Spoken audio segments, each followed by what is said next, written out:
बनने वाला है उसके 8 पार्ट से हम बनने वाले पे काम करें। हिस्ट्री में भी, साइंस में भी, करेंट में भी, बिहार में भी, पॉलिटी में, ज्योग्राफी में। इसका में बहुत सिंपल तरीका है कि लास्ट ईयर के प्रश्न को देखना चाहिए।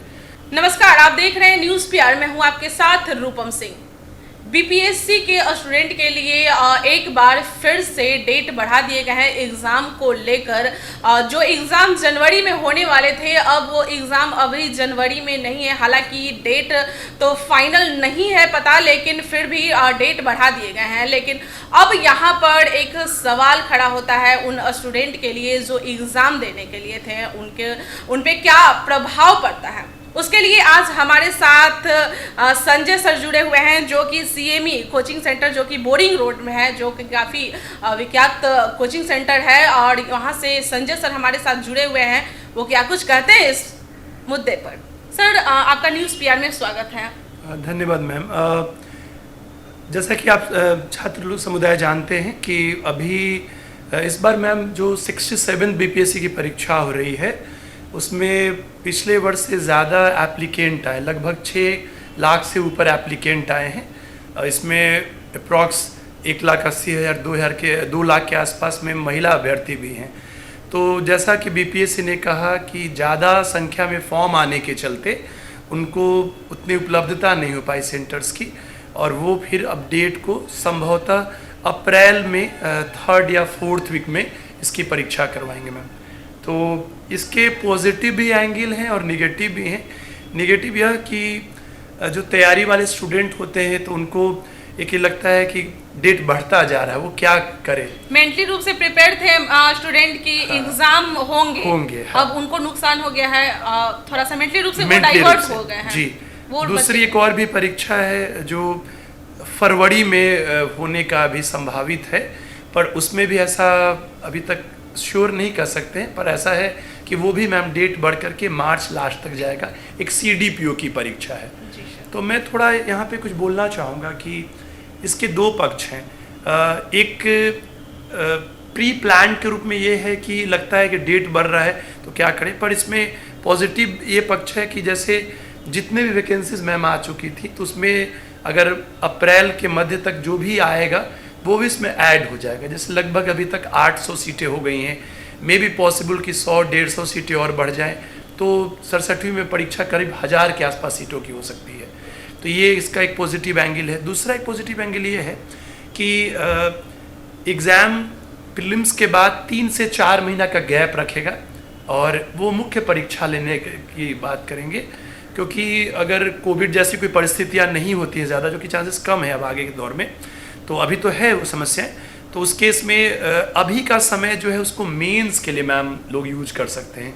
स्टूडेंट को चाहिए कि अभी कम से कम फरवरी तक मेंस को पढ़ ले और थोड़ा थोड़ा पीटी पढ़े, और फिर मार्च में और अप्रैल में जम के पीटी को पढ़े, तो इसका वो इस्तेमाल कर सकते हैं। हाँ सर, अभी आपने कहा कि वो लोग अभी जो टाइम उनके पास बचा हुआ है वो इस तरह से तैयारी मेंस के लिए कर सकते हैं। मैं आपसे और भी स्टूडेंट जो हमारे साथ जुड़े हुए हैं उनके लिए मैं जानना चाहूँगी कि ये जो टाइम अभी है वो अपने आप को किस तरह से प्रिपेयर करें, मतलब कौन से सब्जेक्ट से ज़्यादा क्वेश्चन आते हैं, तो कौन से सब्जेक्ट को वो पहले चुने कि इस पर ज़्यादा टाइम दे, ये सब जानकारी आप स्टूडेंट को दीजिए। मैम देखिए, अभी तो सोशल मीडिया के दौर में एक जानकारी आदमी कई मोर्चेस पे देते रहता है, कई फोरम्स के थ्रू, पर हर आदमी की अपनी अपनी सोच है। और मैं अक्सर बोलता हूँ कि सफलता के लिए 3 बातें बड़ी महत्वपूर्ण हैं। एक है कि आपका मोटिवेशन लेवल कैसा है, आप कितना अच्छा मेहनत करते हैं, और आपकी रणनीति कैसी है। अब रणनीति के बारे में जो बोलना है वो आज बहुत सारे लोग बोलते हैं, मैं भी बस उसमें अपने बोलूँगा। बस ये है कि जो मैंने दिल्ली विश्वविद्यालय में अपने पढ़ाई के दौरान, जेएनयू में अपने पढ़ाई के दौरान, या कई परीक्षाओं में करीब जाने में जो ने सीखा, उसी को मैं संक्षेप में रखना चाहूँगा। मेरा अपना मानना है कि प्रीलिम्स जो है मैम, वो एग्ज़ाम जो है काफ़ी हद तक थोड़ा सा समझ और स्मरण का एग्ज़ाम है कि आपको 5 विकल्पों में एक को चुन लेना है जिसमें सटीक होना चाहिए। मेंस जो है वो लेखन का एग्ज़ाम है, और इंटरव्यू जो है वो आपके आत्मविश्वास का जो परीक्षण है। तो 3 स्टेप ना माने, एक चौथा स्टेप भी माने, जिससे मेंटल बनेगा कि चौथा स्टेप ये है मैम कि वो सफल होंगे। उनके लिए सोचे कि 67वीं मेरी आखिरी परीक्षा है और वो 67वीं पास करेंगे। तो पहला ये सोचे कि इस बार अप्रैल में पीटी होगा, अगस्त सितंबर में जब भी मेंस होगा तो हमारा जब उसका रिजल्ट आएगा तो पास होंगे। तो फर्स्ट सोचे कि उनका पहला होगा, ये सोचे। इंटरव्यू में को मेंस के बाद पढ़ा जाता है, जैसे इस बार भी 66वीं के रिजल्ट आने की संभावना मार्च में है। तो इंटरव्यू में दो पक्ष होते हैं, आप क्या जानते हैं और कितना अच्छे उसको अभिव्यक्त करते हैं। जानने की प्रक्रिया जीवन भर जारी रहती है, हम लोग हमेशा सीखते हैं, आज भी हम लोग कुछ सीखेंगे। पर प्रीलिम्स और मेंस में व्यक्ति बहुत कुछ जान लेता है और पहले से भी जानता है, पर जो अभिव्यक्ति पक्ष है वो शुरू से होना चाहिए। जैसे जो इंटरव्यू कभी देंगे, अगले साल में ही देंगे, 23 में ही देंगे, बट सोचे कि हम अपने आप को एक ऑफिसर का क्या एप्टीट्यूड होना चाहिए उसको शुरू से सोचे। तो अभी प्रीलिम्स के लिए पढ़ रहे हैं या मेंस के लिए पढ़ रहे हैं, पर वो सोचे कि हम कभी इंटरव्यू देंगे तो हमारा क्या एक्सप्रेशन होना चाहिए, क्या हमें कैसे बोलना चाहिए, कितना हमें संयमित भाषा का प्रयोग करना चाहिए, विभिन्न मुद्दों पे कितना बैलेंस दृष्टिकोण हमारा होना चाहिए। तो ये इंटरव्यू को अभी से सोच सकते हैं थोड़ा सा। मेंस को मैम मैं कहूँगा कि अभी जो 3-3.5 महीना बचा हुआ उसमें फरवरी तक मेंस को पढ़ें। तो प्रीलिम्स और जो मेंस है उसका syllabus more than less same है, दोनों में 8 पार्ट है मैम यहाँ पे। जैसे मेंस को आप देखेंगी तो पेपर 1 में हिस्ट्री है, 3 प्रश्न लिखने होते हैं, 3 प्रश्न करंट हिस्ट्री में इंटरनेशनल इशूज़ का ज़्यादा योगदान होता है, 2 प्रश्न DI का है, 8 प्रश्न का एक पेपर है। पेपर 2 में 3 प्रश्न पॉलिटी है, 1 प्रश्न ज्योग्राफी या इकोनॉमी कहें और 2 इकोनॉमी और 2 साइंस टेक है। और बिहार का अप्रोच दोनों पार्ट से जुड़ा हुआ है। सेम कंडीशन PT में भी है, वहाँ भी 8 पार्ट है, history, polity, geography, economy, science, Bihar special, current और मैथ। आपने जो मैम सवाल पूछा कि किसको ज़्यादा कोड देना चाहिए, मेंस में मेरी अपनी समझ कहती है कि मेंस को हम 3 से 4 पार्ट में देखें। एक पार्ट में हम रखें मैम हिस्ट्री और पॉलिटी, जिसमें 6 प्रश्न हैं, जो कि फिक्स है, बहुत बदलाव नहीं आता है। जैसे 67वीं जो एग्ज़ाम दे रहा होगा उसके लिए इस बार कला से एक प्रश्न, मौर्य कला के चांसेस हैं, जनजाति से एक प्रश्न आ जाएगा, शिक्षा प्रेस से प्रश्न आ जाएगा, 1857 का विद्रोह में वीर कुंवर सिंह की भूमिका से प्रश्न आ जाएगा। पॉलिटी में वैसे ही प्रियम्बल से या आपका DPSP से, प्रेसिडेंट या गवर्नर से क्वेश्चन आ जाएंगे, जुडिशियरी से आ जाएगा, पंचायत चुनाव वगैरह पे आ जाएंगे।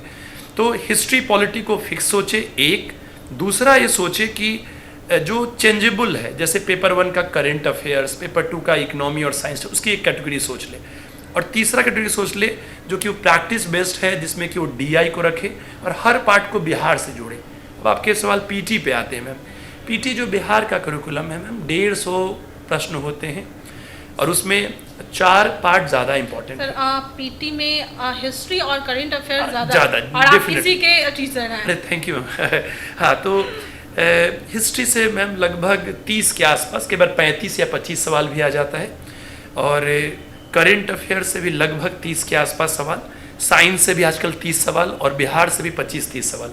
तो मैम 4 पार्ट से ज़्यादा सवाल पूछे जा रहे हैं, हिस्ट्री, साइंस, करंट और बिहार।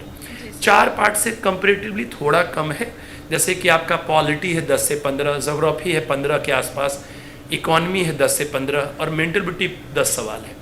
तो मैं कहूँगा कि पढ़ना तो सबको है। एक जैसे पिछले बार 108 मेरिट चला गया था, और क्यों गया तो बात अलग विमर्श का विषय है, पर ये बात है कि हमारी तैयारी ऐसी होनी चाहिए कि 3 पार्ट में तैयारी PT को करें। 80 से लेकर के 120 ऐसे प्रश्न होते हैं जो बनने वाले होते हैं, फिर 10-20 या 25 ऐसे सवाल होते हैं जिसमें कन्फ्यूज़न होता है, और कई ऐसे सवाल हैं जो बनेंगे ही नहीं। हिस्ट्री में कुछ ऐसे सवाल हो सकते हैं जो हमने पहली बार सुने, या करंट में तो बहुत कुछ नहीं सुनने का मौका मिलता है। तो मैं कहूँगा कि आप पहले से प्रायोरिटी बना लें कि हम जो बनने वाला है उसके 8 पार्ट से हम बनने वाले पे काम करें। हिस्ट्री में भी, साइंस में भी, करंट में भी, बिहार में भी, पॉलिटी में भी, ज्योग्राफी में। इसका मैम एक बहुत सिंपल तरीका है कि लास्ट ईयर के प्रश्न को देखना चाहिए। मार्केट में बिहार कि क्वेश्चन का कलेक्शन में आता है, बहुत सारे प्रकाशन है, सबके अच्छे हैं ऐसे। सर आपने मैं यहाँ पर आपको रोकना चाहूँगी, आप बोल रहे हैं कि लास्ट ईयर के क्वेश्चन देखने चाहिए। अभी जो दरोगा का जो एग्ज़ाम हुआ था उसमें ये बिल्कुल हटके था। जी जी जी। क्योंकि यहाँ पर ये फेल हो गया था कि लास्ट ईयर प्रीवियस ईयर के क्वेश्चन देखने को लेकर बिल्कुल क्वेश्चन का स्टैंडर्ड बिल्कुल ही अलग हो गया था। बहुत अच्छा आपने मैम अच्छा इंटरप्शन किया। निश्चित रूप से जैसे हम किसी आधार पर ही तैयारी कर सकते हैं जी। ठीक है, और जो मेरिट बनता है वो भी किसी आधार पर ही मैम बनता है। ये हमेशा ध्यान रखना चाहिए कि हम अपने तैयारी के दौरान में चाहे एज शिक्षक के रूप में कभी छात्र रहे तब भी जो भी कुछ सफलताएं मिली या जो भी कई बार करीब तक गए या अच्छी यूनिवर्सिटीज़ में अच्छे रैंक आए या कई कुछ बार साक्षात्कार तक के मौके मिले, तो आप एक पैटर्न पर ही तैयारी कर सकती हैं। अगर पैटर्न को बहुत चेंज करेगा तो कट ऑफ कम जाएगा, ये एकदम मानकर चले। जैसे आपने दरोगा की बात कही, तो जितना मैं दरोगा पे तो उतना बहुत नहीं काम किया, पर जो समझा तो उसमें मैंने पता चला कि कई सारे आउटवर्डली कंफ्यूज करके क्वेश्चंस थे, हाँ, जिसको कि आप जवाब इजीली नहीं दे सकते हैं। वो सबके लिए है मैम। और ये क्या है कि एक कॉम्पिटिटिव एग्जाम है, तो ओवरऑल में से ही चुनाव होगा कि किसने अच्छा कर लिया है। तो मैम पैटर्न तो हमें पकड़ना पड़ता है हम तैयारी में। जैसे हम लास्ट ईयर पेपर से पैटर्न पकड़ सकते हैं, हाँ, ये ज़रूर करें कि उस पैटर्न को देखते हुए पकड़े कि उसको थोड़ा और डेप्थ में जाए। जैसे एक छोटा उदाहरण मैं बोलूँगा, धारा 370 जम्मू कश्मीर के बारे में है जी जी, और 371 नॉर्थ ईस्ट और कुछ इधर के स्टेट के और कुछ स्पेशल प्रोविजंस दिए गए हैं। तो अगर कभी 371 पे कुछ पूछ दिया तो अगली बार अगर मान ली 371 ख असम पर है तो अगली बार ग या घ भी पूछा जा सकता है। तो हमारा होना चाहिए कि हमको थोड़ा सा अब और थोड़ा सा भास्ट और एक और होता है, एक परसेप्शन बनाता है प्रश्नों को बनाने में मैम। जैसे कि कई बार क्या है कि कई के जवाब दिखते नहीं। अगर आपने बहुत सटीक पढ़ाई की है कि जी जी, तो आप सोचते हैं कि नहीं इसमें ए और के चांसेस नहीं है, बी के नहीं, सी हो सकता है। जैसे यूपीएससी के पेपर आप पाइएगा कि आपको जवाब पता नहीं रहता है, आप अपने माइंडसेट से फ्रेम करते हैं जवाब को, इसके चांसेस ज़्यादा हैं। तो ये वाला उपाय तो लास्ट ईयर पेपर तो अभी भी मतलब रेलिवेंट है मैम। बस ये ज़रूरी है कि कंटेंट को बहुत और डेप्थ में पढ़ा जाए और उसके आगे पीछे को भी जाना जाए। और लेकिन एक चीज़ जान लीजिएगा कि जो मेरिट बनती है वो बनने वाले सवालों में आपके कितने सटीक मारने पड़ता है। अब इसमें क्या है कि आपका हर पोर्शन मजबूत हो। तो ये भी मैम ऐसा होता है कई बार जिन बच्चों का सारे पार्ट्स मजबूत नहीं होते हैं वो ये बोलेंगे कि उसके पेपर टफ थे। जिसको आता है वो उसको ठीक लगता है, जिसको कोई चीज़ नहीं आता है उसको टफ लगता है। ये बात। बहुत बहुत धन्यवाद आपका सर।